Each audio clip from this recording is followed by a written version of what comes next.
La famille, partagez cette On vidéo. pense qu'on aura un conflit de haute intensité avec les Russes en 2030. C'est la date maximale. Qu'il faut donc se préparer.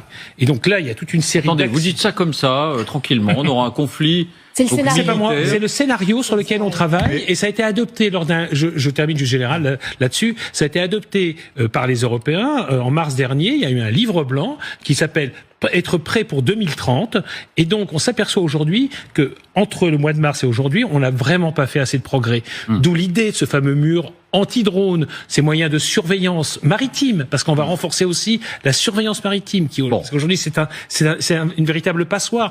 Ce qu'a montré Vladimir Poutine, c'est que ni l'OTAN ni l'Union européenne ne sont aujourd'hui prêts à la guerre et ils n'ont pas fait de progrès significatif au cours des 2 dernières années. N'affolons pas ceux qui nous regardent, préparer la guerre pour assurer la paix, on est d'accord. Bien sûr, ça s'appelle la dissuasion.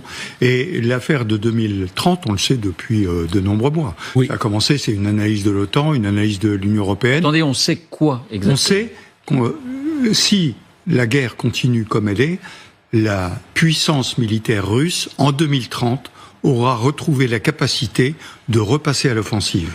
Et donc, il faut qu'on soit prêt pour cette 2030 pour pouvoir les empêcher. Ça s'appelle la dissuasion, c'est-à-dire être plus fort qu'eux en 2030. Leur objectif est d'éloigner au maximum les citoyens des vrais problèmes qui rongent leur société. Mais les gars, pensez vraiment que...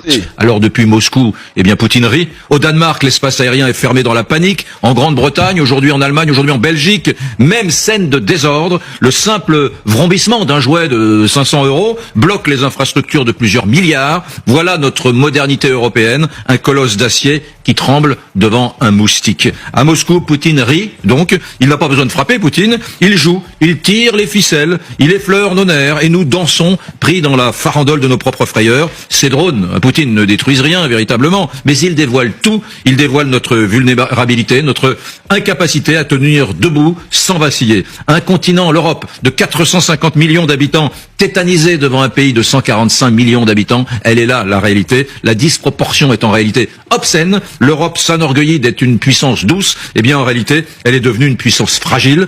Oui, l'Europe est faible face à la Russie, c'est un fait. Mais qui peut encore avaler ces fables de drones inconnus survolant le ciel européen? Voilà un continent qui se vante de sa puissance militaire, mais qui se fait peur pour justifier les dépenses militaires. L'Allemagne cloue 17 avions au sol, 3000 passagers bloqués parce que oui, la peur motive les décisions. L'Allemagne qui se targue d'être le moteur européen et leader en défense, reste exposée à des perturbations low-tech qui rappellent ses lacunes en cybersécurité et en défense aérienne. Qui peut gober ça? L'Europe est incapable de porter seule le fardeau de la guerre en Ukraine, c'est un fait. Son véritable carburant contre Moscou est la peur. Mais la peur qu'elle agite pour forcer les décisions impopulaires et justifier des dépenses colossales. Le problème, c'est que cette mise en scène s'essouffle. Face à elle, une opinion publique fatiguée de ce conflit sans fin et asphyxiée par une économie en difficulté. Zelensky l'a dit cash en février. Les garanties de sécurité sans l'Amérique ne sont pas réelles. L'Europe sans les États-Unis ne peut aider l'Ukraine. En gros, quand la population doute, on lui ressort la menace russe comme un épouvantail.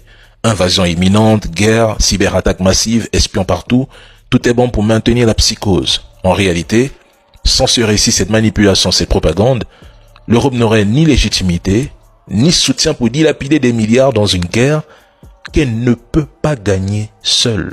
On retrouve en direct depuis Dakar Serge Daniel, notre correspondant régional. Bonsoir Serge. 48 heures après avoir décidé de ce blocus, quelle est la situation sur le terrain ?